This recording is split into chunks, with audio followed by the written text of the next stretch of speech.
To begin the news this morning, here are the headlines. 2027 presidency. Atiku Obi alliance count on seat Tinubu, declares APC.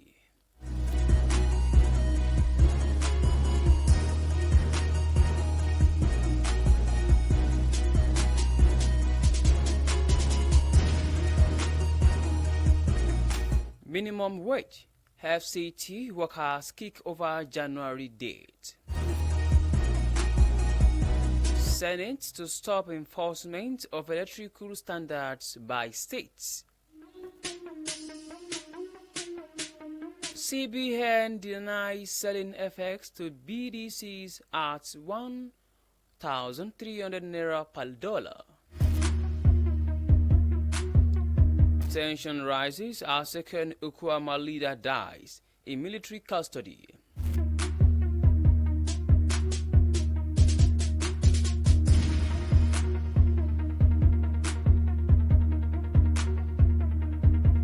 Now to the news in details.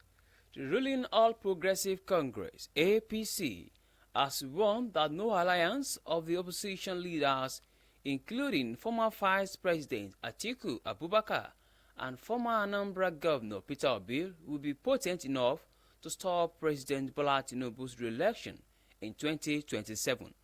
The warning was given by the National Publicity Director of APC, Bala Ibrahim, in an exclusive interview with newsmen on Tuesday.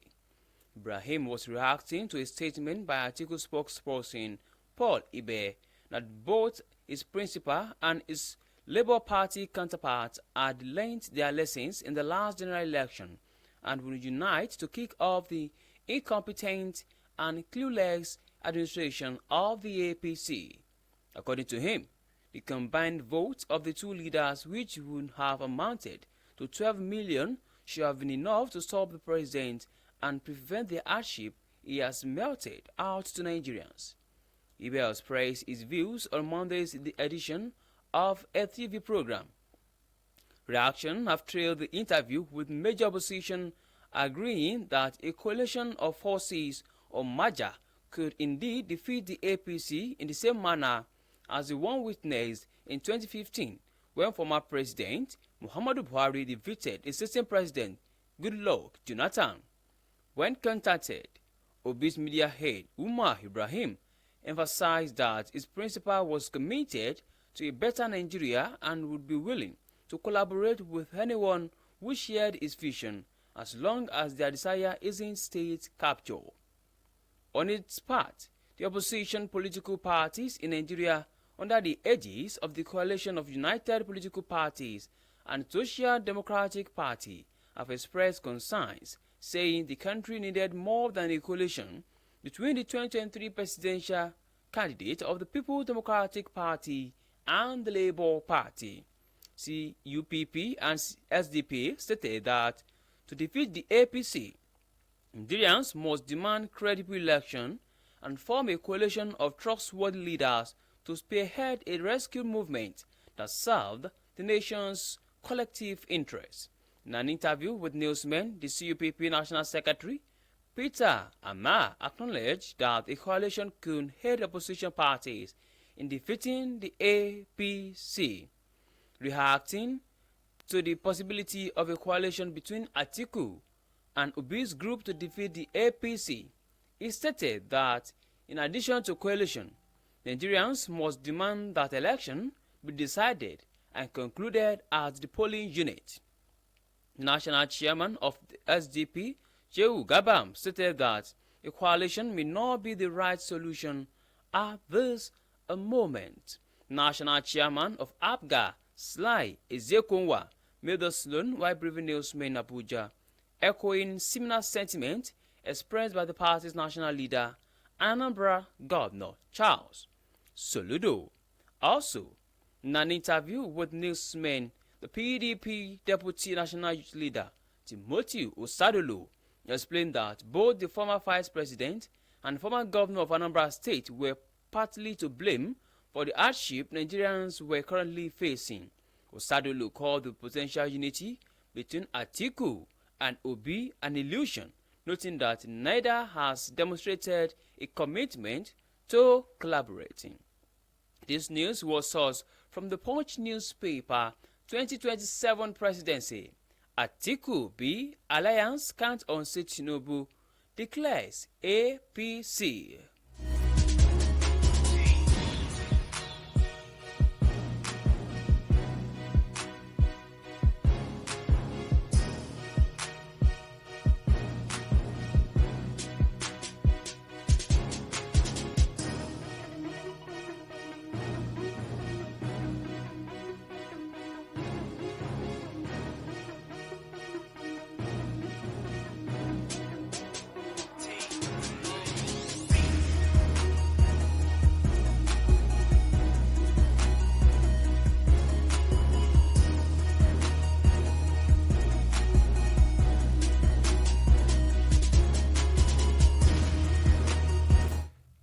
In the meantime, the strike led by the Nigerian Labour Congress in the Federal Capital Territory has entered its 11th day, with negotiation between the labour unions and area council chairmen at a standstill over the implementation timeline for the 70,000 minimum wage.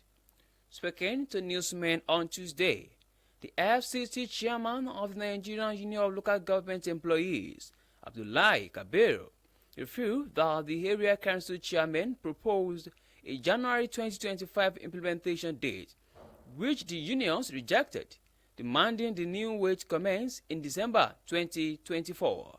The unions argue that delaying implementation to January would increase arrears to 5 months, whereas starting in December would reduce it to 4 months. He also highlighted other grievances, including lack of peculiar allowances for local government workers compared to FCTA staff, discrepancies in pay, and delays in implementing the 25% COHENS and commence allowances and wage awards. He further emphasized the unique status of the FCT, noting that FCT Minister Hart as a stand-in for President Bola Tinubu, who serves as the de facto governor of the FCT. Kabir reaffirmed that the strike would continue until the NLC provided a counter-directive.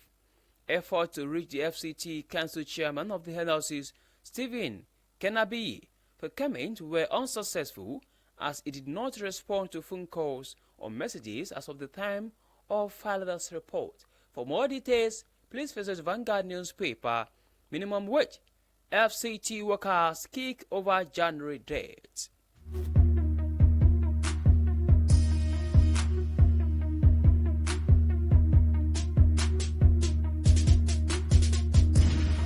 Meanwhile, the National Assembly has hinted at its plans to amend the 2023 Electricity Act. Itself, the amended Act will seek to recognize the Nigerian Electricity Management Services Agency as the sole regulatory agency to enforce technical standards and regulations in the power sector. The chairman, Senate Committee on Power, Ejinaya Aberibe, disclosed this plan at the 4th edition of the Stakeholders Roundtable for the Enforcement of Technical Standards, Regulations and Mandate held on Tuesday in Abuja.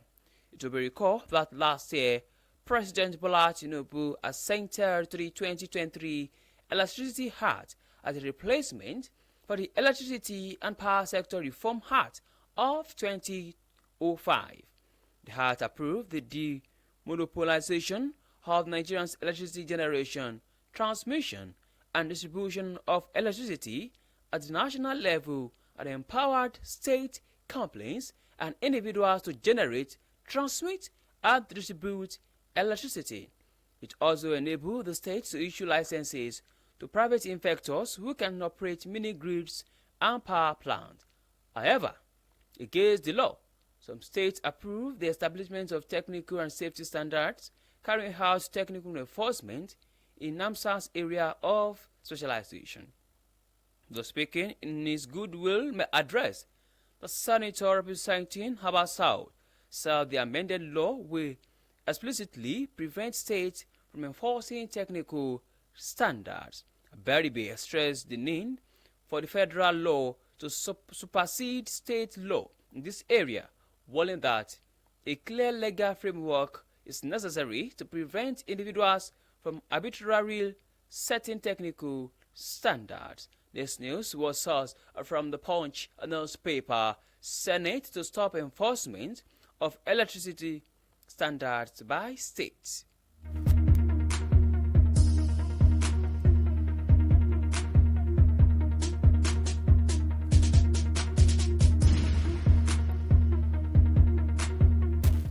In another development, the Okuoma community in the Ogeli South local government area of Delta State is gripped with fear and anger following the death of its 81-year-old treasurer, Dennis Okubayi, in military detention. Okubayi's demise comes barely 6 days after the community's President General, Pa James Ogberoko, reportedly died in similar circumstances in military detention. Pastor Apos Okubayi, the son of the late community treasurer, tearfully announced his father's passing on Tuesday, sending shockwaves through the already mourning community. Both leaders, alongside others including Professor Arthur Ekpo, Chief Bevins Adogbo, Mrs. Mabel Uwemo, and Mr. Dennis Malaka, were arrested by the military between August 18 and 2024. The arrest followed the March 14 killing of 17 soldiers on a peace mission aimed at resolving a dispute between Okuoma and the neighboring Okoloba community. The military responded to the soldiers' death with a violent raid on Okuoma, reducing the turn to ruins and forcing residents to flee to an internally displaced persons camp in Ewu Kingdom, established by the state government. The death of Pa Okubayi has reignited community protests. Aggrieved Okuoma youth and women on Tuesday renewed their 7-day ultimatum to the federal government and the military, demanding the release of all detained leaders and return of Pa Ogboroko corpse. Eda Uwotake Otiero, speaking on behalf of the protesters, condemned the deaths in detention and called for immediate action. Despite repeated attempts, military authorities have not provided any comments on the situation. At a joint press conference in Warri, marking International Human Rights Day, advocacy groups led by Pastor Edevu Egedegbe of Value Rebirth and Empower Initiative and Sir John Eberibi of Ewu Clan Development Forum condemned the prolonged detention of Okuoma leaders without trial. This news was sourced from the Shownewspaper. Tension rises as second Okuoma leader dies in military custody.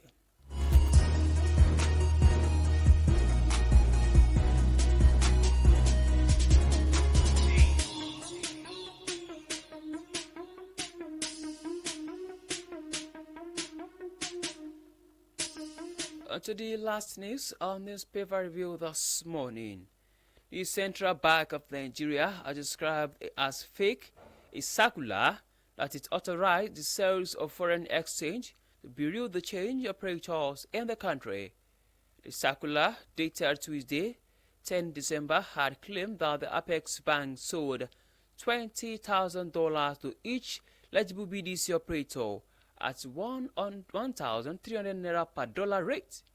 However, CBN in its official X account on Wednesday today described the circular as fake. This comes as the naira has firmed up in the past 7 days against the dollar of the FX market after CBN introduced the electronic foreign exchange matching system EFEMS for transparent FX transactions. Although in the past 2 days the naira had weakened, how the blank market of 1,660 naira per dollar, the country's currency gained against the dollar on Tuesday as the official market to close at 1,525 naira.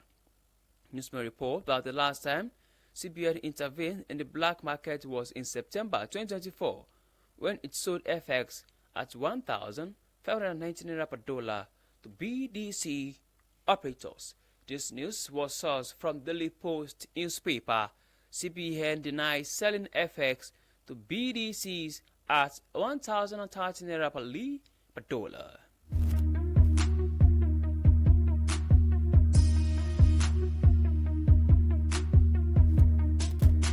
To bring the newspaper review to a close this morning, here is a recap of headlines. 2027 presidency, Atiku Obi alliance can't unseat Tinubu, declares APC. Minimum wage, FCT workers kick over January date. Senate to stop enforcement of electrical standards by state. CBN denies selling FX to BDCs at 1,300 naira per dollar. Tension rises as second Okuma leader dies in military custody.